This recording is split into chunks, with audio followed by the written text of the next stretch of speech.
네, 그러면 주주총회를 시작해 보도록 하겠습니다. 앞에서 잘 브리핑을 해준 것처럼 오늘 양 시장 모두 다 하락 마감이 됐고요. 외국인이 7거래일 만에 코스피에서 순매도를 보여줬고 아무래도 정치적 불확실성도 나타나고 있고 역시나 환율 부분이 좀 불확실성이 커지면서 투심이 많이 약해진 그런 모습이었습니다. 전반적으로 상승하는 종목보다는 하락하는 종목이 한 2배 정도 많았던 하루이기 때문에 우리 개인 투자자들은 좀 어려운 하루가 아니었나 하는 생각이 드는데요. 이번 주가 좀 걱정입니다. 관련해서 어떤 투자 전략 짜면 좋을지 두 분과 함께 이야기 나눠보도록 하겠습니다. 그리고 송률, 김민성 매니저 나오셨습니다. 안녕하십니까? 안녕하십니까. 네. 자, 뭐 한 가지 이유를 딱 꼽기는 어려울 것 같은데 일단 이번 주가 좀 만만치 않아 보이죠? 네, 아무래도 이제 정치적인 뭐 슈퍼위크라고 얘기할 정도로 리스크 관련된 모멘텀들이 좀 많이 나오는 그 변동성이 커지는 구간입니다. 그래서 국정에 대한 안정화가 될 수가 있을 것이냐, 그리고 내일은 또 이재명 의원에 대한 선고 기일이 남아 있는 상황이고 이번 주나 이제 빠르면은 이제 다음 주까지에는 대통령 탄핵 관련된 선고가 이제 어떻게 진행이 될지 일정이라도 나올 수가 있는 그런 모멘텀이 형성이 되는 그런 한 주기 때문에 그런 이슈가 계속해서 만들어진다라고 하면 여러 가지 호재가 나타난다 하더라도 외국인들 입장에서는 여기에 대한 모멘텀을 봤을 때 결과를 보고 투자하자 이런 관점을 좀 바라볼 수밖에 없습니다. 그래서 오늘 현대차가 굉장히 좋은 소식을 가져왔는데도 불구하고 다 대부분에 대한 긴 윗꼬리를 남기는 그런 흐름을 만들어내고 있는데 그런 점을 보시게 된다라고 하면은 여러 가지 좋은 모멘텀들은 계속해서 만들어지고 있지만 결과적으로는 국정 안정이 우선적으로 돼야지만 외국인에 대한 매수세가 좀 적극적으로 들어오면서 증시도 부양이 될 수 있는 구간이다라고 좀 보시면 좋을 것 같습니다. 예. 뭐 정치적인 불확실성 부분은 저희가 뭐 함부로 예단할 수도 없는 부분이고 뭐 그에 대한 전략을 짜기도 사실상 거의 어렵기 때문에 이 부분은 좀 차치하고요. 환율 부분을 좀 신경을 써봐야 할 것 같습니다. 1,470원 어느덧 다시 한번 좀 돌파를 하는 모습이고 과거에 생각해 보면은 이제 1,500원까지 위협하는 모습을 보여줄 당시에 수혜주냐, 피해주냐 이런 걸 구분하면서 실제로 그에 따라서 주가 흐름이 나뉜 적도 있지 않습니까? 다시 한번 좀 수혜주, 피해주 갈라서 우리가 전략 좀 짜봐야 할 타이밍인가요? 예, 아무래도 이제 수혜주는 여러분들이 조금 비중 확대하셔도 좋을 것 같고요. 지금 환율 같은 경우는 그렇습니다. 지금 이제 1,400원대가 어느덧 1년이 훨씬 넘었는데, 자, 지금 이제 환율은 우리가 중요한 게 뭐냐면은 계속해서 리스크가 남아있다는 점이거든요. 지금 정치 리스크 다시 한번 불거지고 있는데, 자, 이 시점에서 우리가 봐야 되는 거는 수혜 업종 무조건 보셔야 됩니다. 이미 실적에 반영이 되기 시작을 했고, 수혜가 직접적으로 실적에 반영이 되고 있는 시점이기 때문에 환율 수혜라고 하는 보통적으로 이제 엔터주들 포함이 되고요. 저는 이제 여러분들한테 항상 말씀드렸는데 굉장히 심플합니다. 예를 들면 제조업이다. 그러면은 제조 원가는 원화로 결제를 하고 그다음에 판매 대금 달러로 받는 업체들 이런 데는 계속해서 수혜가 더해질 수밖에 없어요. 아까 이제 자동차 부품 쪽을 말씀드렸는데 자동차 부품 정말 큽니다. 정말 크고 지금 사실 고환율이라고 하면은 우리나라 산업 전반적으로는 악재인데 그럼에도 불구하고 우리가 봐야 되는 것 중에 하나가 바로 엔터거든요. 엔터 같은 경우는 지금 이제 본격적으로 월드 투어가 시작이 됐기 때문에 앞으로도 이제 환율 수혜가 더해질 수 있겠고요. 게임주들 지금 저평가되어 있는 것들 너무 많습니다. 거의 다 지금 이제 바닥권에 있는데 왜 그러냐면은 게임주들 같은 경우는 사실상 지금 최근 시장에서 부각을 받지 못했습니다. 주목도 받지 못했고 거래량도 많이 떨어진 상태이기 때문에 저는 게임주도 한 종목 여러분들이 편입하시면 좋겠다라고 보고 있고요. 자, 지금 오늘 같은 경우는 좀 많이 빠진 게 조선이랑 방산이 있었죠. 근데 조선이랑 방산 여기서 끝나지 않는다라고 앞전에 좀 말씀을 드렸었고 오히려 저는 지금이 기회로 보고 있습니다. 그래서 환율 수혜도 좋지만 조선 방산 같은 경우는 눌림목 구간에서 다시 한번 재진입하시면 좋을 것 같고요. 다만 이제 정치 리스크가 다시 한번 불거지고 있기 때문에 전체적인 비중은 좀 줄이셔도 좋을 것 같습니다. 네, 좋습니다. 말씀을 해주신 부분 중에서 자동차 관련된 그리고 엔터 관련된 내용은 잠시 후에 조금 더 자세히 다뤄볼 예정이니까 그때 더 깊이 말씀을 해주시면 좋을 것 같고요. 지금 같이 절하가 된 통화를 보면 튀르키예 리라화에 이어서 최근 한 달 동안 보면 우리 원화가 두 번째라고 합니다. 근데 튀르키예 상황을 보면은 지금 에르도안 대통령이 정적 제거하면서 전국적인 뭐 시위도 일어나고 있는 상황이다 보니까 튀르키예도 정치적인 불확실성, 우리도 정치적인 불확실성이 좀 가시화되면서 이렇게 환율이 흔들리는 모습을 보여주고 있습니다. 자, 자동차 얘기를 뭐 이어서 좀 가보자면요. 자동차, 환율 영향도 있겠고 현대차 그룹 같은 경우에는 정말 뭐 어떻게 보면 역사적인 또 투샷이 나오지 않았습니까? 트럼프 네. 대통령과 함께 발표를 하는 모습이 있었는데 3%대 상승 만족 할 수 있습니까? 어떻습니까? 뭐 긴 호흡으로 본다면은 지금은 상승에 대한 트리거 시작점이라고 좀 보시면 좋을 것 같습니다. 아무래도 여러 가지 정치적인 변수 때문에 상승에 대한 모멘텀이 약간은 위축이 됐지만 결과적으로는 여기에 대한 흐름은 지속적으로 이어지고 관세에 대한 우려감이 해소됐기 때문에 좀 길게 봤을 땐 성장에 대한 모멘텀을 끌고 갈 수 있는 구간이 왔다라고 보실 수 있을 것 같습니다. 그래서 이번에 또 현대차 그룹이 굉장히 머리를 잘 쓴 게 이제 관세가 2.5%에서 25%로 자동차 부품과 자동차에 대한 관세가 높아지게 된다라고 하면은 대략적으로 계산해 봤을 때 연간 한 8조 가량에 대한 추가적인 비용 지출이 될 수밖에 없습니다. 그래서 이번에 얘기를 한 게 4년 동안 31조 가량을 투자하겠다라고 얘기를 하고 이제 8조를 4년으로 나누게 되면은 32조거든요. 그래서 어차피 써야 될 돈은 그냥 거기다가 투자를 하겠다. 이런 식으로 해서 관세에 대한 우려감을 해소를 시켰고 그리고 투자하기 때문에 이거는 그냥 세금으로 내서 그냥 뺏기는 돈이 아니라 내가 생산력에 대한 시너지 효과를 더욱더 크게 만들어낼 수 있는 그런 투자 비용을 사용한다라고 하면은 지금 현대차 같은 경우에는 생산력에 대한 모멘텀이 좀 더 커질 수가 있고 미국 같은 경우에는 관세를 받는 것보다 추가적으로 일자리 창출이라든지 여러 가지 세금에 대한 모멘텀을 좀 더 추가적으로 가져갈 수가 있는 여러 가지 수혜를 받을 수가 있어서 좀 협상이 잘 됐다라고 좀 바라보고 있습니다. 그래서 여기에 대한 흐름이 지속적으로 이어진다라고 하면은 자동차 그룹주에 대한 모멘텀은 좀 더 크게 성장할 수 있을 거로 좀 바라보고 있고요. 그리고 자동차 부품도 지속적으로 봐야 되는 게 현대차랑 GM이랑 협업을 한 게 CKD 방식에 대한 협업을 한다라고 얘기를 했습니다. 그래서 현지에서 생산을 하는 부품을 먼저 미국의 생산 거점으로 보내고 거기서 완성차를 만든다라고 하면은 자동차 부품에 대한 수혜도 더욱더 빠르게 가파르게 성장을 할 수가 있다 보니까 여기에 대한 밸류체인을 같이 가지고 있는 하부 벤더 기업들도 이제 여기에 대한 모멘텀이 지속적으로 이어진다라고 하면은 그동안 좀 위축이 됐었던 자동차 사이클이 다시 한번 강한 시세가 만들어질 수 있는 기회가 되지 않을까 이렇게 바라보고 있습니다. 예, 우리 송률 매니저는 자동차 그리고 부품주에 대해서 꽤 오랜 시간 남들이 많이 안 볼 때부터 많이 강조를 해주셨던 매니저이다 보니까 오늘 흐름을 어떻게 봤는지 상당히 궁금한데요. 그동안 이 관세 이슈 때문에 자동차 관련된 게 굉장히 좀 억눌려 있지 않았습니까? 주가들이. 근데 오늘 일단 현대차만 대표적으로 보자면 3%로 그쳤단 말이죠. 네네. 더 많이 올랐어야 되는 거 아닌가 하는 주주들의 좀 성토가 있을 법한데 네. 어떻습니까? 장 초반보다 좀 많이 내려와서 마감이 됐거든요. 일단 흐름은 나쁘지 않다라고 보고 있습니다. 일단 트럼프 버프가 시작이 됐습니다. 이거 받기 쉽지 않습니다. 근데 지금 이제 본격적으로 시작이 됐다는 게 좀 중요할 것 같고, 자 여러분들 그거를 생각하셔야 됩니다. 현대차 같은 경우는 바이든 행정부에서 보조금에서도 약간 뒤로 밀려 있었습니다. 근데 지금 같은 경우는 트럼프의 버프가 시작이 됐다. 이게 좀 중요할 것 같고요. 자 지금 현대차 같은 경우는 판매량 너무 좋습니다. 지금 북미 같은 경우는 계속해서 상승을 하고 있고 유럽 같은 경우는 저번 달 기준으로 살짝 주춤한 상황인데 의미가 없습니다. 전체적인 판매량보다는 부문적으로 어떤 부문이 성장을 했는가 이걸 좀 보셔야 되는데 미국이랑 유럽이랑 패턴이 똑같습니다. 지금 친환경차만 잘 팔리고 있어요. 내연기관 같은 경우는 전년 동기 대비해가지고 계속 감소를 하고 있는데 친환경차는 그때랑 대비했을 때 20% 30%씩 판매량이 증가를 하고 있습니다. 그 중심에 뭐가 있냐? 하이브리드거든요. 하이브리드가 답이다. 그러니까 전기차 타신 분들은 내연기관 타기가 쉽지가 않습니다. 그래서 그거 대안이 뭐냐? 하이브리드다. 지금 같은 경우는 이제 캐즘 현상 아직도 이어지고 있고요. 하이브리드가 또 좋은 게 뭐냐면은 부품 단가가 비쌉니다. 아까 이제 코리아 FT를 말씀드렸는데 걔 같은 경우는 이제 캐니스터 쪽에서는 굉장히 선도 기업이라고 제가 설명을 드렸었고요. 이 캐니스터 같은 경우는 내연기관에도 들어가는데 하이브리드에 탑재되는 거는 단가가 2배가 비쌉니다.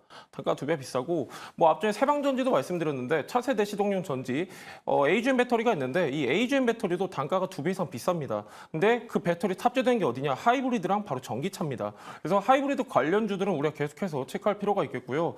일단 저는 나쁘지 않다고 보고 있습니다. 바이든 행정부 때 사실상 그렇다 할 수혜가 없었어요.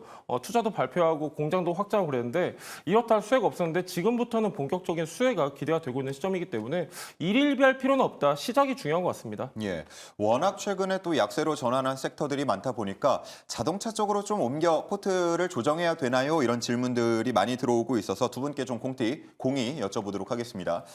자동차 신규 투자를 한다면 현대차, 기아로 간다. 아니면 자동차 부품 쪽을 바라보자.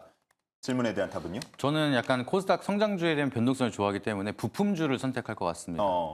만약에 부품주 내에서 네. 좀 더 눈여겨보는 게 있다면요? 저는 S&T 모티브 종목 좀 보고 있고요. 이제 송률 매니저나 마찬가지로 하이브리드에 대한 모멘텀은 국내에서는 아무래도 기술 경쟁에 대한 우위를 좀 선점하는 바가 있기 때문에 특히나 이제 시티카로 이제 출시가 된 하이브리드는 한국에서 판매를 하기에 굉장히 용이합니다. 그래서 이 기술력에 대한 테스트라든지 먼저 우선적으로 시도를 했던 게 하이브리드가 한국에서 먼저 기술 개발이 잘 들어가고 거기에 대한 판매량을 잘 만들어냈기 때문에 앞으로도 여기에 대해서 글로벌적인 하이브리드 판매량이 늘어난다라고 하면은 충분히 굉장히 경쟁력이 있는 그런 산업이라고 좀 바라보고 있습니다. 그래서 S&T 모티브 같은 경우에는 이제 하이브리드에 들어가는 모터를 생산하고 판매하는 기업이고요. 밸류체인을 보시게 되면은 현대기아가 거의 이제 주력 밸류체인으로 가지고 있기 때문에 앞으로에 대한 성장 모멘텀이 이어진다라고 하면은 좀 더 S&T 모티브가 좀 강한 변동성을 보여주기 시작을 하면서 기대 수익률을 많이 가져갈 수가 있을 거다를 좀 바라보고 있기 때문에 주목하시면 좋을 것 같습니다. 예, 좋습니다. 거래량도 많이 실리고 있는 모습까지 확인해 볼 수 있었고 우리 송일 매니저님은 방송에서 소개해 주신 종목이 한 두세 가지가 되는데 이미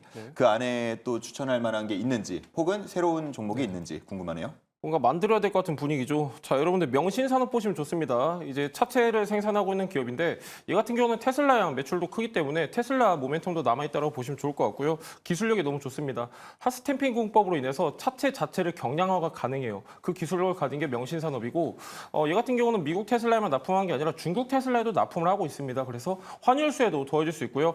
근데 이제 차트적으로 봤을 때는 최근에 급락 나왔고 바닥권에서 지금 횡보하고 있는 구간이기 때문에 나는 지금 이제 아직까지 자동차 부품주가 없다 하시는 분들은 명신산업 보셔도 좋을 것 같고요. 지금 워낙에 자동차 부품주들이 저평가 상태였습니다. 관세 리스크가 굉장히 강하게 작용을 했는데 지금 그게 하나씩 해소가 되는 구간이기 때문에 명신산업 좀 여러분들이 좋게 체크하시면 좋을 것 같습니다. 네.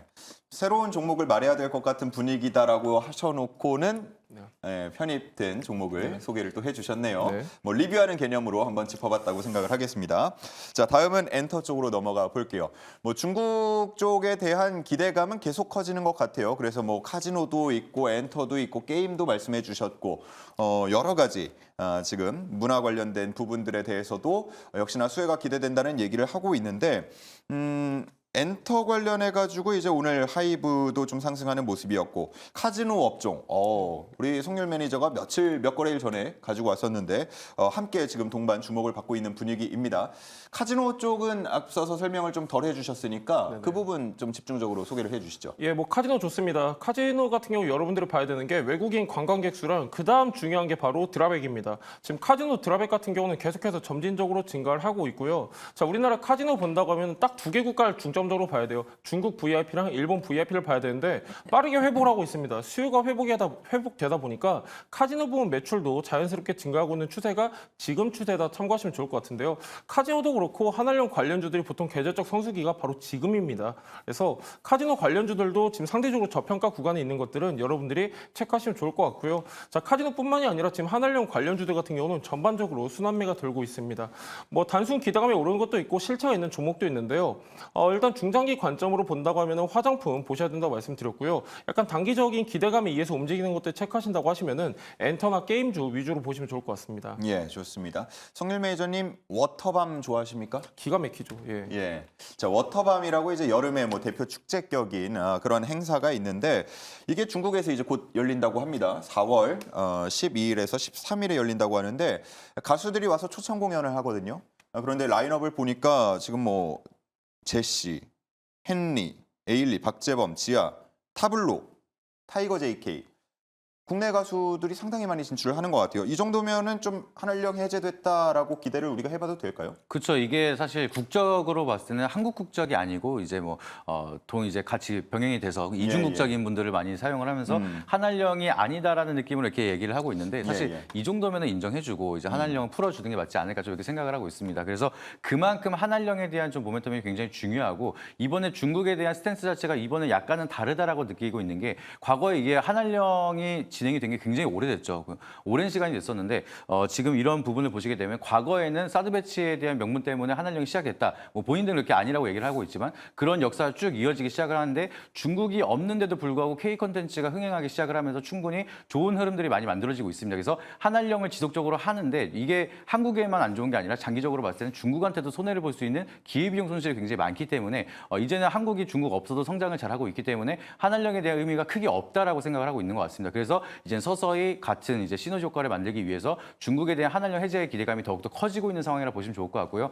그리고 이제 인구가 많은 것도 있지만 그만큼에 대한 경쟁력, 이제 경제성에 대한 자본력이 있는 국가입니다. 이제 인도도 굉장히 인구가 많고 베트남도 1억 명이 넘는 인구를 가지고 있지만 중국은 그만큼에 대한 경제력도 뒷받침이 되기 때문에 그런 점을 보게 된다라고 하면은 인구도 많고 경쟁력도 많은 중국에 대한 시장이 열린다는 거는 국내에서는 굉장히 커다란 호재가 될 수가 있기 때문에 특히나 거기에 가장 큰 수혜를 받을 수 있는 건 엔터라고 거라고 좀 바라보고 있고요. 그리고 차트를 한번 보여주시게 되면은 달러뿐만이 아니라 위안화도 계속해서 올라가고 있는 모습이 만들어지고 있습니다. 그래서 지금 역사적 고점이 얼마 남지 않았는데 위안화가 계속해서 상승세가 이어지기 시작을 한다라고 하면은 달러에 대한 수혜뿐만 아니라 위안화에 대한 수혜까지도 이어갈 수가 있는 게 바로 엔터기 때문에 여기에 대한 플러스 알파가 된다라고 하면은 추가적인 상승에 대한 트리거 역할은 많이 만들어질 수가 있어서 상승세는 충분히 이어질 수 있는 구간이 될 거라고 좀 생각하고 있고 한한령에 대한 기대감은 더욱더 커질 수 있을 거라고 좀 바라보고 있습니다. 예.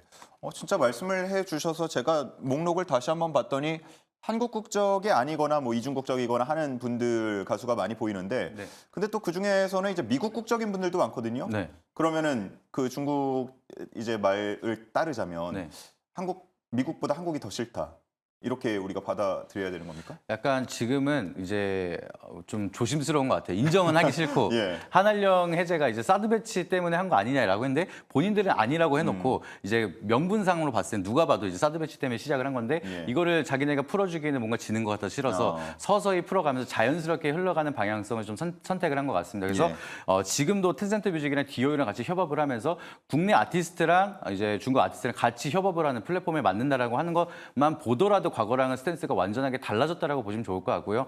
이제는 그냥 어느 정도 명분만 만들어지기 시작을 하면서 서서히 스며드는 약간 우리가 이제 중며든다 약간 이런 얘기 많이 하잖아요. 그래서 서서히 중며들기 시작을 한다라고 하면은 자연스럽게 한한령이 해제가 되지 않을까라고 좀 바라보고 있기 때문에 이런 점들을 계속해서 긍정적으로 바라보시는 게 좋을 것 같습니다. 예, 어쨌든 뭐 한한령이라는 것 자체가 뭐 공식적으로 내건 정책이나 이런 건 아니기 때문에 이에 대해서 뭐 푼다 안 푼다 공식적인 얘기가 나오진 않을 것 같고 이런 식으로 무언가 공연이나 아니면 문화적인 측면에서 조금씩 우리의 문화를 좀 소개하고 공유하고 이런 모습을 보면서 우리가 그 기운을 감지할 수 있을 것 같습니다.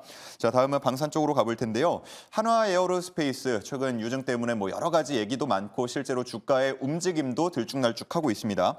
자, 오늘 주총이 있었는데 대표가 그런 얘기를 했어요. 유상증자는 최선의 선택이었다. 어떻게 들으셨습니까? 주주들 들으면은 그냥 화나는 멘트긴 한데요. 뭐 반은 맞고 반은 틀린 것 같습니다. 개인적으로 지금 하나 에어로스페이스 같은 경우는 선제적으로 투자를 할 목적으로 지금 유증을 했다라고 얘기를 하는데요.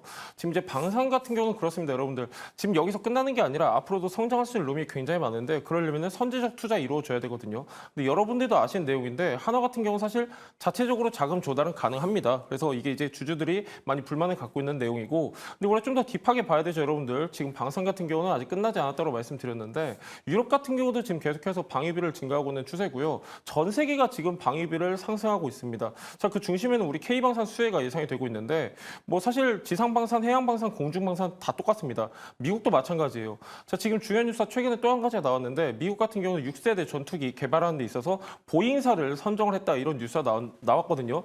자, 여기서 우리가 중점적으로 봐야 되는 거는 우리나라가 개발하고 있는 KF-21은 4.5세대 전투기예요. 내년까지 이제 사업 기간이 정해져 있는데 자, 미국 보잉에서 지금 이제 개발할 6세대 전투기인데 지금 이제 미국에서 운영하고 있는 게 뭐냐? F-22 랩터랑 F-35 라이트닝이 있습니다. F-35 라이트닝 같은 경우는 실제로 작전에 잘 활용을 하지 않고 있습니다.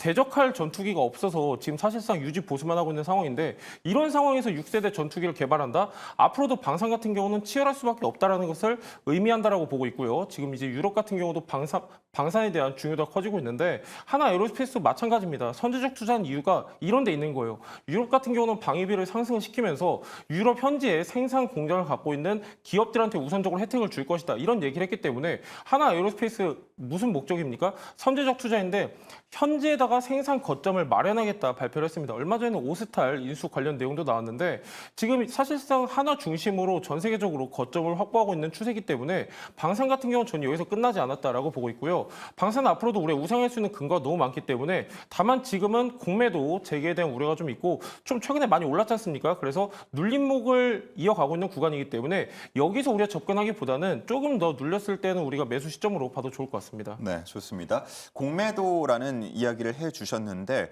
공매도에 대한 우려가 또 큰 쪽 섹터가 로봇이 아닌가 싶고 네. 실제로 최근에 영 힘을 쓰지 못하는 모습을 보여주고 있거든요. 네. 지금 기회입니까? 아니면 공매도에 대한 우려가 더 이어지겠습니까? 약간 저는 좀 떠 있는 로봇주들은 공매도에 대한 타겟이 될 수밖에 없다고 생각을 하고 있습니다. 왜냐하면은 로봇주들은 실적을 기반해서 올라가는 기업들이 대부분 없기 때문에 기대감으로 올라간 기업들은 공매도 타겟이 되기 굉장히 좋습니다. 그래서 장이 좋았을 때를 보시게 되면은 공매도에 대한 우선 타겟으로 많이 됐었던 게 바로 바이오인데 이제 많은 상승을 보여주면서 고점 대비해서 기관들이 가장 큰 수익을 많이 만들었던 대표적인 산업군이었습니다. 근데 이거랑 마찬가지로 기대감 때문에 AI 산업에 대한 혁신, 기대감 형성이 되면서 로봇주들이 많은 상승을 많이 보여줬었고요. 그리고 여기에 대한 공매도 타겟의 우선순위로 이어진다라고 하면은 아마 로봇주들도 빼놓지 않고 좀 선택이 되지 않을까 좀 이렇게 바라보고 있습니다. 그래서 방산과 로봇 둘 중에 하나를 고른다라고 하면은 방산은 실적을 기반으로 해서 올라갔었던 거고요. 그리고 로봇은 기대감 때문에 올라간 거기 때문에 당연히 방산에 대한 이제 모멘텀이 훨씬 더 강할 거라고 좀 바라보고 있습니다. 그리고 제가 이제 쇼츠 같은 영상을 봐서 이거는 약간 팩트 체크를 해봐야 되는데 예. 호텔에서 이제 수건을 갖다 줬는데 치우라고 하니까 갑자기 휴머노이드 로봇이 TV를 부시고 있더라고요. 왜죠? 그냥 그 오류가 생겨가지고 호텔 어. TV를 부셔서 그거 촬영한 사람이 이거는 내가 안 물어낼 거다 증거 아하. 영상을 찍는 그런 영상이 있는데 그만큼 휴머노이드 로봇의 기술 개발은 빠르지만 예. 갈 길이 멉니다. 그래서 여기에 대한 수정 보완도 많이 필요하고 미국이나 중국에서 만드는 휴머노이드 로봇도 그렇게 오류가 생기고 있는데 한국에 대한 휴머노이드 로봇이 가는 길은 아직까지 많이 남아 있다라고 예. 보시면 좋을 것 같고요. 한국의 이제 무인 로봇, 이제 배달 로봇도 무단횡단에서 사람 쳤다라는 그런 이슈도 있는 것처럼 예. 로봇에 대한 성장 모멘텀은 이제 기대감은 많이 크지만 개선점이 많이 남아있는 상황이기 때문에 기대감만 가지고 우리가 계속해서 올해 연말까지 끌고 가기에는 리스크가 좀 더 크지 않을까. 그렇다라고 하면은 실적을 기반해서 올라갈 수 있는 방산 쪽이 훨씬 더 매력도가 높다라고 좀 보시면 좋을 것 같습니다. 예. 저는 순간적으로 이제 일을 시키니까 로봇이 화가 나서 TV를 깨부쉈다. 그 정도로 발전했다. 이런 말씀을 하시는 줄 알았는데 그런 취지의 그 영상은 아니었던 거죠? 네, 그 정도로 똑똑해 보이지는 않았고요. 아, 예, 예. 네. 알겠습니다. 자, 이렇게 해가지고 오늘 준비된 내용 좀 다뤄봤고요. 이제 두 분이 지금 이 시점에서 바라보고 있는 탑픽 종목을 알아봐야겠습니다. 워낙 좀 장이 힘들다 보니까 지금도 올라갈 종목이 있을까? 어느 쪽일까? 많이 궁금해지는데요. 먼저 바라보고 계신 섹터부터 알아보겠습니다. 자, 조선 자동차 부품이 나왔네요. 자, 얘기 좀 들어보죠. 예, 조선 아직 끝나지 않았다라고 좀 말씀을 드렸는데요. 조선 같은 경우는 너무 무궁무진하죠. 지금 LNG 수요도 지금 계속해서 증가를 하고 있고 지금 중요한 게 우리가 잠깐 잊었죠. 지금 미국 같은 경우는 LNG 프로젝트를 재개를 하고 있습니다. 그러면서 LNG 운반선 추가적으로 120여 척이 필요한 상황인데요. 우리나라가 LNG 점유율은 90% 넘습니다. 그래서 우리나라가 가장 큰 수혜를 입을 것이다 좀 보고 있고요. 자, 지금 해양 방산 같은 경우도 지금 계속해서 수요가 증가를 하고 있는데 아직까지 모멘텀 단기적으로 본다고 하면은 지금 최근에 호주 쪽 모멘텀 부각이 되고 있고요. 사실 호주 같은 경우는 우리가 수주에 실패하긴 했어도 지금 추가 수주가 계속해서 나오고 있는 상황입니다.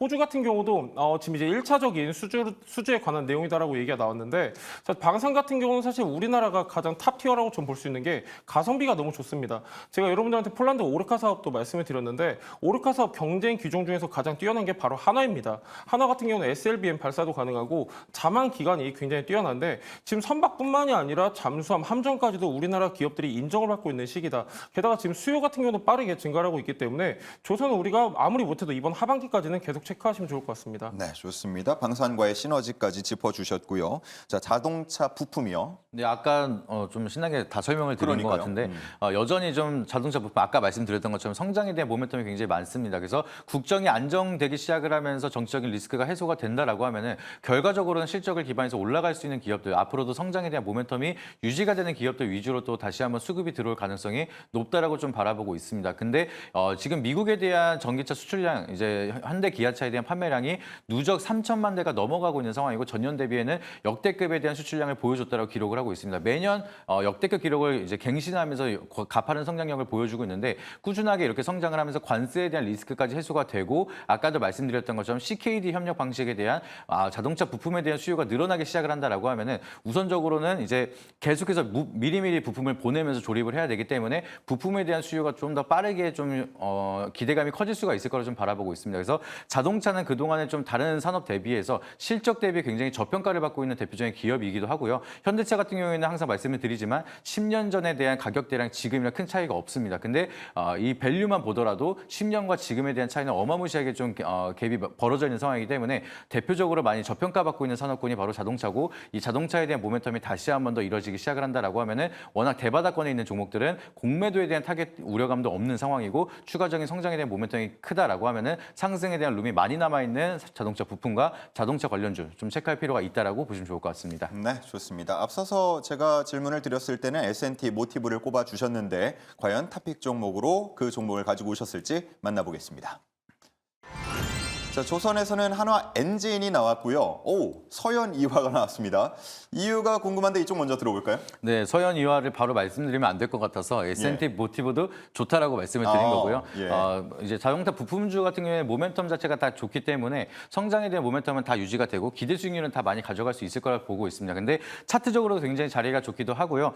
서현 이화 같은 경우에는 마찬가지로 현대차와 기아차의 이제 밸류 체인을 가지고 있고 부품을 공급하고 있는 이제 모멘텀을 가지고 있습니다. 그래서 현대기아차가 계속해서 수출이 늘어나기 시작을 한다라고 하면은 서현 이화에 대한 부품 수요도 같이 늘어날 수밖에 없기 때문에 여기에 대한 실적 모멘텀 좀 더 강하게 이끌어갈 수가 있다라고 좀 보시면 좋을 것 같고요. 현대차가 강한 상승을 보여준다라고 하면은 좀 더 가벼운 서현 이화가 좀 더 강한 시세가 이어질 수가 있다 보니까 기술적인 분석을 통해서도 기대 수익률을 좀 많이 끌고 갈 수 있는 종목이라 주목할 필요가 있다라고 보시면 좋을 것 같습니다. 그리고 중요한 건 이번에 미국에 대한 관세 우려감이 해소가 됐는데 2년치에 대한 이제 분기 보고서를 보시게 되면은 매출 비중이 미국에 대한 수출이 2년 동안 15%에서 28%로 확대가 되고 있습니다. 매년 꾸준하게 성장에 대한 모멘텀이 이어지고 있고 매출 비중이 높아지고 있는 상황인데 우리가 앞전에도 말씀을 드렸던 것처럼 달러가 계속해서 올라가고 있는 달러 수혜도 같이 마찬가지로 가져갈 수가 있는 게 바로 동사입니다. 그래서 여기에 대한 달러 수혜 그리고 자동차 산업에 대한 성장 수혜 같이 이어진다라고 하면은 매출에 대한 성장 모멘텀 꾸준하게 이어질 수 있을 거라고 좀 바라보고 있고요.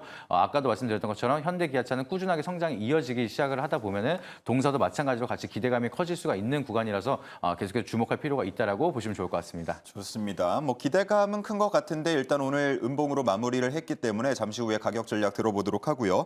자, 한화 엔지니어. 예, 하나 할 때 됐죠. 최근에 좀 많이 눌렸는데요. 하나 엔진 같은 경우는 전체 매출의 87%가 선박 엔진에서 발생을 하고 있습니다. 선박 엔진 전문 기업으로 알려져 있는데요. 자, 일단 하나 엔진 같은 경우는 중요한 게 생산 캐파 확장하겠다 발표를 했습니다. 지난 2월에 800억을 들여서 추가 생산 캐파를 확장을 하겠다 이렇게 발표를 했는데요. 자, 지금 하나 엔진 같은 경우는 너무 좋은 게 뭐냐면은 수주 잔고는 쌓여 있는데 이거를 소화할 수 있는 생산 시설이 부족했습니다. 그래서 내년부터는 가파른 실적 성장이 가능할 것이다 이렇게 좀 보고 있고요. 자, 두 번째가 굉장히 중요합니다. 중국향 매출이 증가하고 있는데 자, 왜 그러냐? 중국 조선소들 같은 경우는 지금 DF 엔진이 부족합니다. DF 엔진 뭡니까, 여러분들? 이중 연료 엔진인데 지금 이제 DF 엔진 관련해 가지고 쇼티지 현상이 이어지다 보니까 그 수혜를 자연스럽게 하나 엔진이 누리고 있는 상황이고요. 실제로 수주 잔고가 너무 좋습니다. 자, 올 1분기 기준으로 봤을 때 엔진 신규 수주 규모를 보시면요. 1조 130억 정도가 기록이 됐습니다. 자, 지금 이제 겨우 4월도 안 지난 시점인데 작년 수주 잔고의 61%를 이미 채운 상황이고요. 수주가 계속해서 증가를 하고 있다. 근데 거기에다가 생산 캐파도 확장한다고 하다 보니까 내년부터는 가파른 실적 성장이 전망되는 게 바로 하나 엔진이다. 이렇게 보시면 좋을 것 같고요.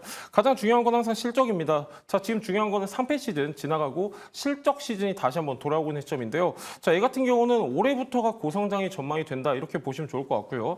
영업이익률도 올해 같은 경우는 한 8% 정도 지금 전망이 되는데 내년에는 11%가 전망이 되고 있습니다. 그 후년에는 14%까지 전망이 되고 있기 때문에 실적이 너무 좋습니다. 지금 2024년도 같은 경우는 1조 2천억 기록을 했는데 거의 매년마다 1,000억씩 증가를 하고 있고요. 영업이익도 가파르게 증가를 하고 있기 때문에 약간 눌림목 구간에서는 여러분들이 단기로 접근하셔도 좋을 것 같습니다. 네, 탑픽 종목 선정 이유 들어봤고요. 자, 이제 가격 전략이 무엇보다 중요할 것 같은데요. 특히나 요즘과 같이 좀 변동성도 나오고 하는 장에서는 아무리 좋은 종목이어도 손실을 볼 수 있고 또 좋지 않다고 그냥 눈여겨보지 않았던 종목이 큰 수익을 내주기도 하는 그런 장세니까요. 자, 서현 이화 오늘 9.84% 상승 출발했는데 그때가 고점이었어요. 네. 근데 오히려 그렇기 때문에 지금 좀 더 부담 없이 접근할 수 있지 않을까 저는 생각을 하고 있습니다. 그래서 차트 한번 보여주시게 되면은 지금 여전히 바닥을 계속해서 다지고 있다가 소폭 올랐습니다. 그래서 이 위에 있는 캔들이 없다라고 하면은 전일이랑 비슷한 자리에 유지가 되고 마무리가 된 건데 아직까지는 바닥을 다지고 나서 상승에 대한 출발을 하지 않았고 출발에 대한 준비만 하고 있는 상황이다 보시면 좋을 것 같습니다. 그래서 오히려 여기서 조정을 받는다라고 하더라도 지금 12,500원대 밑으로는 쉽게 깨지 않을 거라고 좀 생각을 하고 있기 때문에 하방으로는 굉장히 단단한 지지라인이 형성이 되어 있는 상황이고 오히려 여기 구간 224일선을 돌파한다라고 하면은 상방에 대한 룸이 많이 열려 있기 때문에 손익비가 굉장히 잘 나오는 자리고 부담 없이 접근할 수 있는 구간이지 않을까 이렇게 말씀을 드리도록 하겠습니다. 그래서 여기서 이제 224일선을 돌파한다라고 하면 저는 상승에 대한 룸이 굉장히 많이 남아 있는 종목이기 때문에 1차 목표가는 2만 원까지 충분히 가능할 거라고 좀 바라봐서 좀 높게 잡아드리도록 하겠고요. 손절 라인은 조금 타이트하게 잡아드리도록 하겠습니다. 손절가 12,200원대 라인을 깨면은 좀 하방으로 좀 더 밀릴 수가 있다 보니까 이 점 참고해서 대응 한번 잡아보도록 하겠습니다. 네, 좋습니다. 목표가 2만 원, 손절가 12,200원, 서현 이화의 가격 전략이었고요. 자, 다음은 한화 엔진으로 넘어가 보면 1월 초에 나왔던 갭상승 자리 부근까지 조금 밀리는 그런 모습입니다. 위치가 상당히 중요할 것 같은데 가격 전략 어떻게 짜고 계세요? 앵커님 다 말씀해 주셨어요. 지금 가격 전략 저 이 얘기하려고 했거든요, 사실. 지금 얘 같은 경우는 1월에 갭 상승하면서 거래량이 들어왔는데 그다음부터 어떤 게 형성됐냐면은 박스권이 형성이 됐습니다. 그러면서 지금 시점이 대응이 굉장히 중요한데요. 자, 얘 같은 경우는 박스권 트레이딩 관점으로 보시면 좋을 것 같고요. 굉장히 심플합니다. 박스권 하단에서 매수하셨다가 상단 부근에서 매도하시면 좋을 것 같고요. 자, 얘 같은 경우는 박스권 하단 2만 원 지금 보여주고 있고 상단은 26,000원 보여주고 있습니다. 목표가 26,000원 보시면 좋을 것 같고요. 자, 손절가는 좀 러프하게 잡아도 좋을 것 같아가지고요. 앞전에 저항 매물대 역할을 했었던 18,000원 보도록 하겠습니다. 좋습니다. 자, 목표가는 26,000원이고요. 손절가 18,000원. 자, 이렇게 오늘 새로 편입되는 서현 이화와 한화 엔진 어떻게 활약하는지 한번 지켜보도록 하겠습니다. 자, 이제는 실적을 확인해 볼 시간입니다. 이제 3월 25일, 일주일도 마감이 채 남지 않은 상황인데요. 과연 대결은 어떻게 펼쳐지고 있는지 바로 만나보시죠. 안녕하세요. 이주연입니다. 실적 발표는 편입한 종목들의 지속적인 투자 전략을 세워드리는 시간인데요. 이제는 합산 수익률 1000%를 넘어 또 다른 기록을 향해 달려가고 있는 네 분의 매니저 수익률 변화부터 확인해 보겠습니다. 전거래일 대비 상승률입니다. 오늘 바로 만나보시면요. 이렇게 하위권의 반란이 펼쳐졌습니다. 김민성 매니저와 박철순 매니저가 나란히 5% 상승하면서 1위권을 이렇게 차지한 모습이고요. 송렬 매니저는 2% 상승하면서 3위로 미끄러졌습니다. 그리고 박준현 매니저가 최근에 좋은 흐름을 보여줬었는데 오늘은 1% 상승하면서 4위에 머물렀습니다. 그렇다면 이 네 분의 합산 수익률은 어떨까요? 4거래일 정도 남긴 상황인데요. 오늘 기준으로 계산을 해보니까 1142%의 수익률을 기록하고 있습니다. 이 상승률 순위에서는 변화가 있었는데 이 기여도 순위는 어떨까요? 지금 바로 만나보겠습니다. 계속해서 순위는 그대로입니다. 1위는 박준현 매니저가 378%의 수익을 내면서 굳건하게 1위 자리를 지키고 있고요. 2위는 송렬 매니저가 316%로 2위에 안착했습니다. 그리고 김민성 매니저는 227%, 박철순 매니저는 221%의 수익률을 보여주고 있습니다. 이어서 매니저들의 수익률 탑5도 확인해 보도록 하겠습니다. 먼저 송렬 매니저의 수익률 탑5인데요. 한국항공우주가 계속해서 80%대의 수익률을 기록하고 있고요. 오늘 현대위아의 수익률 변동성이 조금 생겼습니다. 현대차그룹이 대미 투자 계획을 발표하면서 현대차그룹 그룹주들이 오늘 강세를 보인 가운데 현대위아가 54,400원까지 터치를 했고요. 31%의 수익을 기록했습니다. 이에 대한 리뷰 잠시 후에 들어보도록 하고요. 이어서 김민성 매니저의 탑5도 확인해 보도록 하겠습니다. AI 전문가답게 계속해서 스카이 월드와이드와 마음 AI가 1, 2위를 차지하고 있는 상황이고요. 해성 DS는 3위에 안착했는데 이에 대한 리뷰도 지금 바로 들어보겠습니다. 자, 하위권의 반란이라고 표현을 또 해줬는데요. 기분은 조금 그럴지 모르겠지만 반박할 수 없는 항상 그런 멘트를 보면서 야, 이거 이주윤 아나운서가 신의 한 수에 나오는 AI 아니냐 이런 얘기들도 돌고 있습니다. 하지만 AI는 진짜 AI를 사용한다는 거 말씀을 드리고요. 하위권의 반란이라고 하면은 그 타깃은 2위에 있는 송률 매니저가 될 수도 있겠는데 좀 긴장이 되십니까? 아우, 이거 사람 옆에다 두고서는 이거 좀 얘기가 좀 그런데요. 몇 거래일 안 남았습니다, 여러분들. 사실 끝났죠. 예, 저도 그냥 이번에는 2위다라고 생각하고 있기 때문에 쉽지 않을 것 같습니다. 1위도 내가 포기했지만 네네, 내려놨어요, 그냥. 3위도 내줄 생각 없다. 그럼요, 예. 알겠습니다. 자, 종목 리뷰로 바로 한번 들어가 보도록 하겠습니다. 송일 매니저님 어떤 종목 볼까요? 예, 오늘 현대차니까요. 현대위아 보도록 하겠습니다. 자, 현대위아 같은 경우는 여러분들한테 저평가 상태 종목이다라고 좀 많이 강조를 드렸었는데요. 자, 오늘 굉장히 좋은 뉴스가 나왔습니다. 나왔습니다. 31조 투자가 나왔는데 저는 사실 이게 다 그림이 그려졌다라고 보고 있어요. 왜 그러냐? 현대위아 같은 경우는 미국 현지에는 생산 공장이 없고 멕시코에는 있다라고 말씀드렸는데 그때 당시 투자 포인트를 뭐라고 말씀드렸냐? 현대 기아 쪽에서 하이브리드 엔진을 위탁 생산에 맡겼다라고 말씀드렸습니다. 그래서 오늘 투자 내용이 나왔는데 앞으로도 저는 현대위아가 우상향할 수 있는 룸이 좀 많다라고 보고 있고요. 얘 같은 경우는 최근에 적자 사업 매각을 했죠. 3,400억이라는 현금이 다시 한번 생겼기 때문에 신사업에도 투자할 수 있는 기회가 있습니다. 그러니까 앞으로도 얘 같은 경우 모멘텀이 너무 많다라고 보고 있고요. 열 관리 시스템이 굉장히 중요하다라고 말씀드렸는데 2028년에는 이제 열 관리 시스템 사업 부문에서 매출 1조 원에 달성하겠다 발표를 했는데요. 실제로 매출이 급성장을 하고 있습니다. 그래서 모멘텀이 굉장히 많다. 참고하시면 좋을 것 같고요.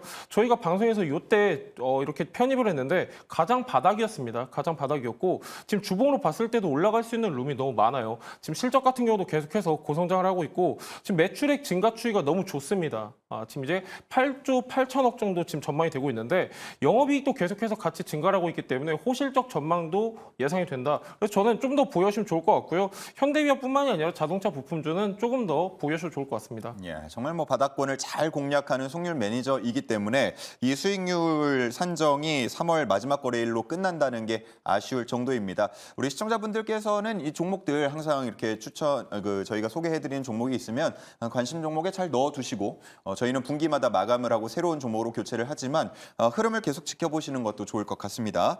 자, 현 3위 그리고 앞으로 어떻게 될지 모르는 우리 김민성 매니저님. 아빠 되셨는데 아빠의 힘 보여주셔야죠. 네, 꿈비 종목 말씀드리도록 하겠습니다. 제가 또 이제 아이를 출산하면서 이제 육아용품을 많이 사는데 지금 차트 한번 보여주시게 되면 바닥을 찍고 나서 다시 한번 올라갈까 하는 모습이 만들어지고 있습니다. 여러 가지 좀 정치적인 이슈 때문에 약간에 대한 조정을 받고는 있지만 제가 또 이번에 물품을 사면서 꿈비 용품이 굉장히 좋더라고요. 그래서 이번에 박철수 매니저님이 출산 선물로 뭘 갖고 싶냐라고 해서 꿈비의 젖병 소독기를 사달라고 얘기를 해가지고 4위에 돈을 통해서 꿈비의 매출을 올려놨습니다. 그렇기 때문에 이제 매출이 좀 올라서 이제 추가적으로 같이 올라갈 수가 있다 보니까 다 계략이죠. 이제 4위를 계속해서 하라고 이제 저를 3위에서 더 올라가게끔 해주는 그런 선물까지 받았기 때문에 차트도 나쁘지 않고 앞으로에 대한 모멘텀도 나쁘지 않아서 추가적인 상승 기대해 볼 수가 있는 구간이다 보니까 좀 더 여유 있게 보시면 좋을 것 같고요. 시간이 이제 이번 달이 얼마 안 남았지만 그래서 제가 말씀드렸던 손절 라인을 좀 깨지 않는다라고 하면 조금 더 여유 있게 바라보신다라고 하면은 지금 라인이 크게 깨지는 않을 거라 좀 바라보고 있습니다. 그래서 지금 당장에 뭐 기대 수익률을 크게 가져가지 못한다 하더라도 충분히 좀 상승에 대한 룸이 많이 열려 있는 그런 종목이다 보니까 계속해서 관심 있게 지켜보시면 좋을 것 같습니다. 예, 그래서 선물은 받으셨습니까? 지금 보내주신다고 해서 기다리고 있어서 이제 조만간 분기 실적으로 올라갈 겁니다. 아, 그렇습니까? 네. 왠지 4월이 지나서 보내줄 것 같은 그런 생각이 듭니다. 자, 두 번째 종목 리뷰 한번 이어갈까요? 예, 두사에너빌리티 보도록 하겠습니다. 최근에 이제 체코 원전 계속 해가지고 뉴스가 나오고 있는데요. 얘 같은 경우는 차트적으로 봐도 지금 아직까지 나쁘지가 않습니다. 고점에서 살짝 조정받고 다시 한번 박스권 안에서 횡보하는 모습인데 최근에 거래량이 없어서 그렇지 저는 이러한 흐름 자체가 굉장히 좋다라고 보고 있고요. 체코 원전 최종 계약 같은 경우는 이번 달 미뤄진다고 하면 4월 달 초쯤 지금 뉴스가 나오고 있는 상황입니다. 자, 두사에너빌리티 기술력이 너무 좋습니다. 얘 같은 경우는 뭐 원전뿐만 아니라 가스 복합 발전소 모멘텀도 있는데 자, 중요한 거는 터빈 이 생산 기술 갖고 있는 나라 몇 개가 되지 않아요. 외국에서도 이 기술을 안 알려주니까 2003년부터 개발 시작을 해가지고 개발에 성공을 했습니다. 그게 바로 두사에너빌리티고 그 터빈 만드는 공장 중에 하나가 바로 체코 현지에 있습니다. 스코다 파워라고. 그래서 유럽도 앞으로는 공략을 가속화할 것이다. 이렇게 좀 보고 있기 때문에 좀 더 홀딩하셔도 좋을 것 같습니다. 네, 좋습니다. 두 번째 종목은 두산 에너빌리티였고요. 자, 김민성 매니저님의 두 번째 종목은 뭔가요? 네, 해성 DS 간단하게 말씀드리도록 하겠습니다. 지금 말씀드리고 나서 짧은 시간 안에 좀 수익률이 26% 달성을 하고 나서 단기적인 조정을 받긴 했는데 서서히 다시 한번 올라오고 있는 모습이 만들어지고 있습니다. 해성 DS 같은 경우는 리드 프레임에 대한 모멘텀이 대부분 가지고 있는 기업이기 때문에 휴대용에 대한 들어가는 반도체 패키징이라든지 전기차에 들어가는 반도체 패키징에 리드 프레임이 많이 사용이 되고 있는데 휴대폰에 대한 수요는 다시 한번 늘어나고 있는 구간이 만들어지고 있고요. 메모리 반도체에 대한 업황 자체도 바닥을 찍고 올라가는 흐름이 만들어지고 있습니다. 근데 최근 들어서 현대기아차는 여전히 좀 판매량이 늘어나고 있고 친환경 차량에 대한 판매량이 늘어나고 있기 때문에 다시 한번 전기차용 리드 프레임에 대한 수요도 늘어나기 시작을 한다라고 하면은 충분히 바닥에서 추가적인 상승 기대해 볼 수가 있는 구간이고 이렇게 서서히 올라간다라고 하면은 시간이 걸리더라도 오히려 좀 안정적으로 꾸준하게 계속해서 올라갈 수 있는 그런 기업이다 보니까 마찬가지로 해성 DS도 꾸준하게 좀 장기적인 관점으로 바라보시는 게 좋다라고 말씀드리도록 하겠습니다. 네, 좋습니다. 자, 어쨌든 이렇게 수익률이 분기마다 끊기다 보니까 편입된 종목들의 좀 추가적인 정보를 이어서 듣고 싶다 하는 분들도 계실 것 같아요. 송일 매니저님, 정보 얻으려면 어떻게 해야 됩니까? 예, 오늘 현대차 이슈가 있었는데요. 제가 자동차 부품주 한 종목을 디테일하게 분석해서 밴드에 올려놨습니다. 네이버 밴드에 속률 검색하셔서 들어오시면 되고요. 자, 여러분들한테 지금 봐야 되는 저평가 종목도 게시해놨으니까요. 꼭 들어오셔서 체크하시면 좋을 것 같습니다. 네, 밴드의 속률을 검색해 주시고요. 우리 김민성 매니저님 앞서서 뭐 잠깐 제가 언급을 했습니다만 얼마 전에 이제 아이를 맞이하시면서 아빠가 되셨잖아요. 네. 그렇기 때문에 또 저희 주주총회에서는 잠시 이별을 하게 되는데 언제가 마지막 방송이시죠? 월요일 날이 마지막입니다. 다음 주 월요일 날. 다음 주 월요일. 그러니까 3월 마지막까지. 네, 마지막까지 딱 하고 저는 이제 육아를 하러 잠깐 갔다가 근데 그래도 이제 밴드랑 무료 방송은 계속해서 진행을 할 겁니다. 그래서 잠깐 방송만 쉬면서 계속해서 소통을 진행을 할 거니까 추가적인 인사이트 그리고 제가 말씀드렸던 내용들 궁금하신 분들 계신다라고 하면은 네이버 밴드 김민성 검색하셔서 다양한 인사이트 참고하시길 바라도록 하겠고요. 오늘도 무료 방송 진행하고 링크도 올려놨으니까 추가적으로 참고해 보시면 좋을 거라고 말씀드리도록 하겠습니다. 네, 밴드에서 역시나 김민성까지 검색을 해주시고요. 저희 프로그램명이죠. 도전 템베거 검색하셔도 네 분이 함께 정보를 올려주시는 방을 만나보실 수 있습니다. 모두 가입을 해주시면 되겠습니다. 자, 이렇게 해서 주주총회 마치고요. 이제는 AI와 인간 전문가의 대결로 넘어가도록 하겠습니다. 신의 한 수 함께 만나보시죠.